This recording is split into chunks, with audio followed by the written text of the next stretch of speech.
when I was a kid, I grew up at the shack. I was roller skated up there in the wintertime, and I just loved to roller skate. I wasn't that good a roller skater, but I did my best. I was usually on the floor more than I was on the roller skates and stuff. But then I was a good basketball player. I was a good athlete. I played basketball at the shack when I was a kid on Bertha Hill. Played football, and that's one of my best things to get me out of the house and stuff, because we was poor kids. My dad was a coal miner and stuff, but there were so many of us. There were 7 kids, but we was probably poor because of that fact. But my dad and my mom always put food on the table, whether it was beans or potatoes, but we always had food. Yeah, that's the case. The only thing was different was we had separate schools, but we wondered how come, because we played with kids. We had white neighbors, and we just played together. But that's the way it was in Scouts Run. The only thing, we didn't go to school together, but other than that, we just loved each other. Being a Scotch runner, you learn to stay alive by being a Scotch runner, by getting along with your neighbor, basically.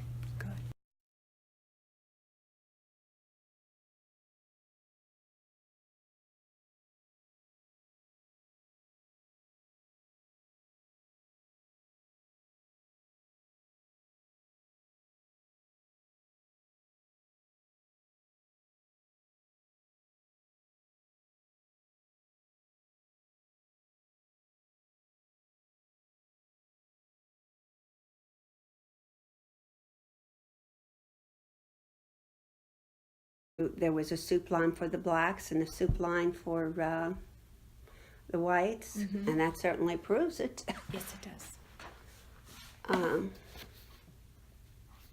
How sad. Of course, they all came out in little cars, and so like we could see all of them were black because they'd been in the cold all day long, and that's what they look like now.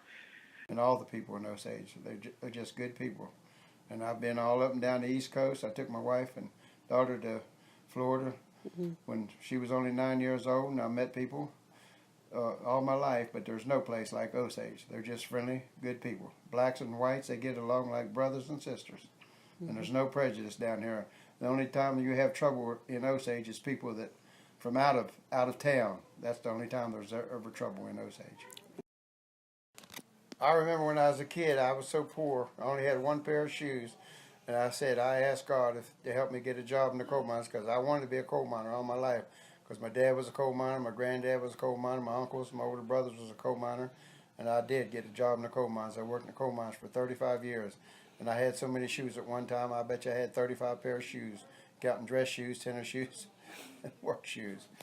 And I made up for it, and I thank the good Lord for that.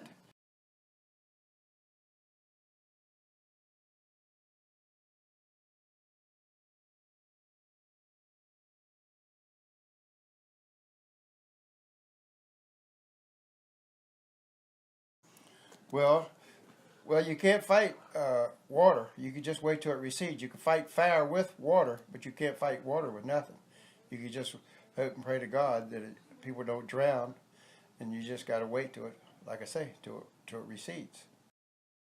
There was the flood of 2009. There was the flood of 1985, and then there was another flood. I forget the years, but I lived in Westover. Me and my wife lived in Westover for years. And I lost my wife to cancer, but I still live in Westover. But I moved out of Osage, but Osage didn't move out of me. I'm always in Osage helping people, but I helped those people clean up here in Osage after every flood, and I was just like a general laborer down here, helping people clean up. And I was the bad one. I would run away from home and go down and play in Scotts Run Creek, which was sulfur from the mines. It was just yellow.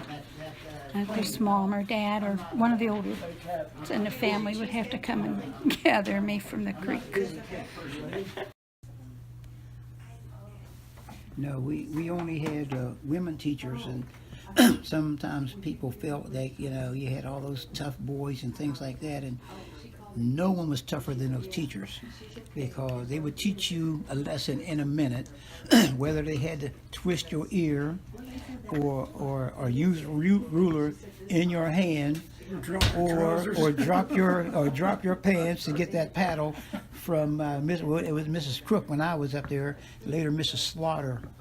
And no one was tougher than those ladies. They didn't take no mess off of nobody, whether you like it or not. Would come here in this town and they would meet up with a family. And I don't care whether it was black or white or vice versa, whatever it was. People would take you in and you would be their family forever. And so they would just, sometimes, people will come in and they're here for a week or so and they would go, no, once you landed here, most times you was not leaving. You found a home. And that was almost kind of like that, that people were just so gracious enough to say, look, I'll take you in, just come on and go home. And then you never leave from there.